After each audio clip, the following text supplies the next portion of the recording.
Sosok Afif Rofi'i, pejabat Dinkes Kuningan viral gegara saweran ketika jam kerja. Sosok Afif Rofi'i, pejabat Dinas Kesehatan Kabupaten Kuningan, Jawa Barat, yang tengah disorot. Afif Rofi'i viral di media sosial gegara videonya saat asyik berjoget dan saweran ketika jam kerja. Terlihat Afif Rofi'i berseragam dinas coklat tampak dikelilingi sejumlah perempuan pada rekaman yang beredar di platform X. Ia kemudian mengeluarkan uang dari sakunya lalu melakukan aksi sawer. Afif Rofi'i juga berjoget mengikuti iringan lagu. Hingga Jumat, 24 Januari 2025, video sawer pejabat Dinkes Kuningan sudah ditonton ratusan ribu kali. Warganet ikut meramaikan dengan berbagai responsnya. Termasuk menilai aksi dalam video tidak pantas untuk dilakukan, terlebih saat jam kerja.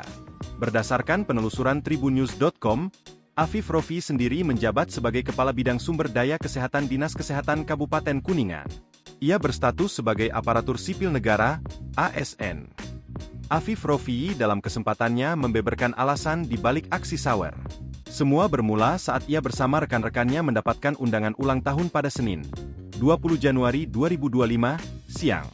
Untuk memeriahkan suasana, ada seseorang yang bernyanyi menggunakan pengeras suara portabel. Para tamu undangan memulai berjoget mengikuti alunan lagu. Afif Rofi'i yang kala itu sedang makan kemudian diajak berjoget. Ia kemudian secara spontan mengeluarkan uang yang ada di saku untuk nyawer. Afif Rofi'i mengakui perbuatannya tidak pantas. Oleh karenanya, ia meminta maaf kepada masyarakat Kuningan. Saya mohon maaf, beribu-ribu maaf kepada masyarakat, khususnya warga Kuningan dan seluruh yang menonton video saya. Barangkali merasa terganggu, ucapnya menyesal. Download Tribun X sekarang. Menghadirkan lokal menjadi Indonesia.